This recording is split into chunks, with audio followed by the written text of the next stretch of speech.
Saya sudah ingatkan sejak awal kepada para menteri Kabinet Indonesia Maju, jangan korupsi. Sudah sejak awal. Dan juga terus-menerus saya sampaikan untuk menciptakan sistem yang menutup celah terjadinya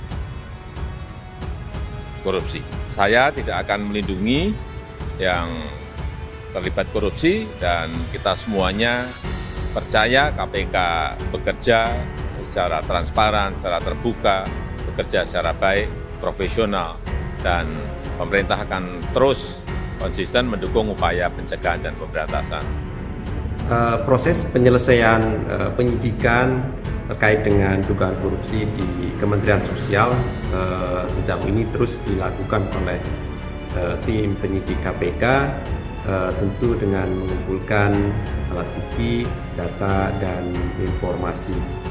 Kami memastikan bahwa seluruh data dan informasi akan dikonfirmasi lebih lanjut kepada para saksi-saksi yang nantinya akan dipanggil dan diperiksa oleh tim penyidik KPK. Namun demikian, tentu terkait dengan materi pemeriksaan dalam proses penyusunan berita acara pemeriksaan oleh tim penyidik tidak bisa kami sampaikan karena nanti pada waktunya tentu seluruh berita acara pemeriksaan akan dibuka di dalam proses persidangan yang terbuka untuk umum dan dapat diikuti oleh seluruh masyarakat. Itu nggak benar. Saya itu tidak pernah merekomendasikan atau memerintah atau ikut campur dalam urusan bansos ini, apalagi merekomendasikan goodie bag. Nggak pernah itu berita yang tidak benar. Ya nanti silakan aja di cross check ke KPK, cross check ke Sritek. Kayaknya pihak Sritek juga sudah mengeluarkan statement. Jadi itu berita-berita yang tidak benar dan tidak bisa dibuktikan. Ya kalau mau korupsi kok kenapa korupsinya baru sekarang, enggak dulu-dulu. Enggak, saya enggak pernah seperti itu. Kalau pengen proyek ya proyek yang lebih gede, PLN, Pertamina, jalan tol itu nilainya triliunan. Saya enggak pernah seperti itu, apalagi ikut campur seperti itu. Silakan nanti. Kami juga bersama-sama dengan Komisi 3 tetap terus bekerja memastikan anggaran penanganan COVID-19 ini bisa tersampaikan tepat sasaran sesuai dengan program yang direncanakan. Apabila dalam rangka pengawasan kami menemukan, KPK menemukan ada penyimpangan terhadap anggaran, maka KPK akan melakukan tindakan tegas, melakukan penyelidikan, penyidikan, penuntutan, dan mengajukan pengadilan. Dan ingat bahwa pelaku korupsi di tengah bencana ancaman hukuman pidana mati.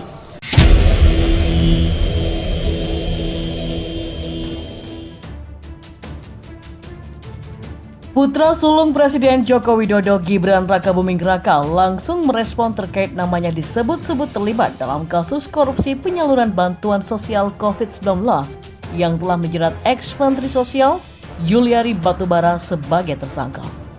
Nama Gibran disebut dalam pemberitaan majalah Tempo yang menyebut calon wali kota Solo itu disebut merekomendasikan PT Sri Rejeki Isman atau Sritex dalam pengadaan goodie bag bansos untuk Kementerian Sosial. Terkait pemberitaan hasil investigasi majalah Tempo, Gibran menyangkal telah merekomendasikan Sritex untuk menggarap menangani pembuatan tas bansos korban corona. Dari hebohnya berita itu, dia pun menantang agar semua pihak menanyakan langsung ke KPK. Saya tidak pernah merekomendasikan atau memerintah dan ikut campur dalam urusan bansos. Silahkan di cross check ke KPK. Kata Gibran seperti dikutip dari suarasurakarta.id pada Senin hari ini. Bisa di cross check juga ke pihak Sritex, kayaknya juga sudah mengeluarkan statement, tambah dia. Menurutnya, berita-berita tentang isu dirinya terlibat skandal korupsi tak bisa dipertanggungjawabkan. Saya nggak pernah seperti itu. Kalau mau korupsi ya yang lebih besar dong. Tapi enggak, saya nggak lakukan, tegasnya.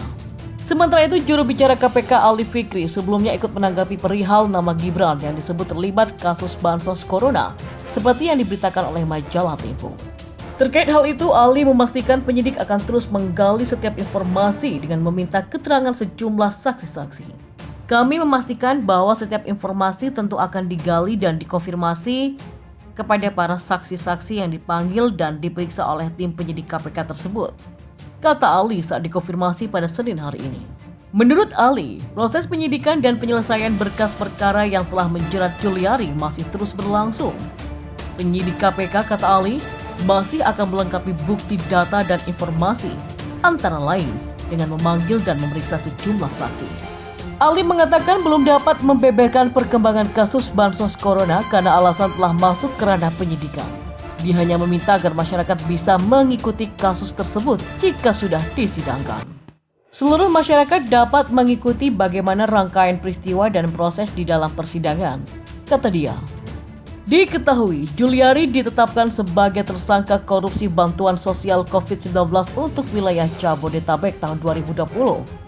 Politisi Partai PDI Perjuangan itu diduga mendapatkan jatah atau fee sebesar Rp10.000 per paket bansos.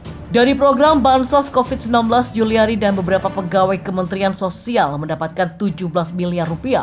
Sebanyak Rp8,1 miliar diduga telah mengalir ke kantong politisi PDI Perjuangan itu. Juliari juga dijanjikan akan mendapatkan jatah selanjutnya sebesar Rp8,8 miliar pada pengadaan bansos periode kedua.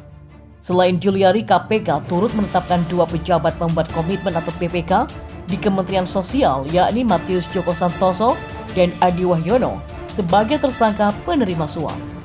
Sedangkan pemberi suap adalah pihak swasta bernama Ardian IM dan Hari Sidabuke. Dalam operasi tangkap tangan tersebut, KPK mengamankan barang bukti berupa uang mencapai Rp14,5 miliar berupa mata uang rupiah dan mata uang asing. Masing-masing sejumlah sekitar Rp11,9 miliar, sekitar $171.085 atau setara dengan 2,420 miliar dan sekitar $23.000 Singapura atau setara dengan 243 juta rupiah. Usai ditetapkan sebagai tersangka, Juliari langsung menyerahkan diri ke kantor KPK pada Minggu 6 Desember lalu, sekitar pukul 2:55 waktu Indonesia Barat.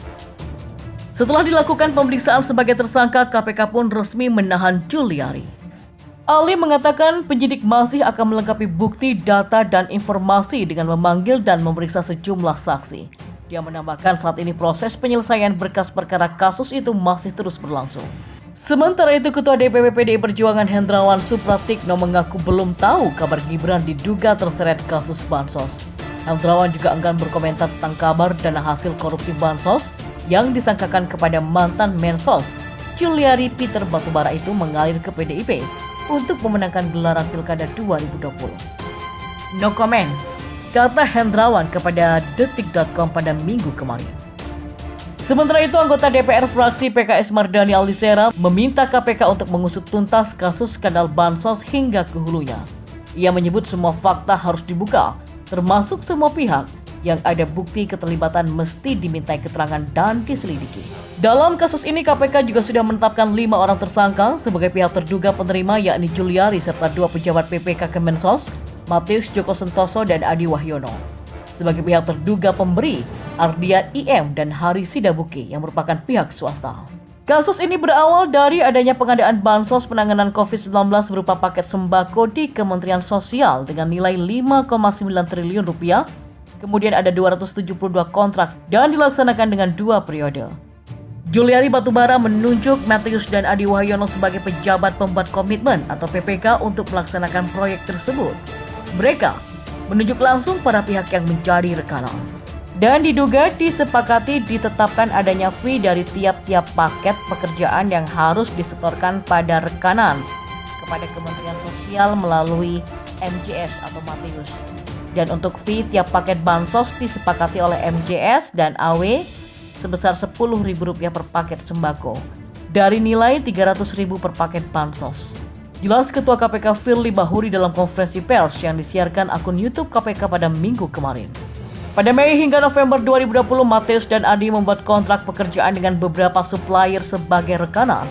Di antaranya adalah Ardian, Hari, dan juga PT Raja Wali Parama Indonesia atau RPI yang diduga milik Matius. Penunjukan PT RPI sebagai salah satu rekanan juga diduga diketahui oleh Juliari dan disetujui oleh Adi Wahyono.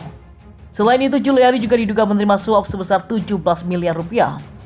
Pada pelaksanaan paket bansos sembako periode pertama, Juliari diduga menerima uang sebesar 8,2 miliar rupiah.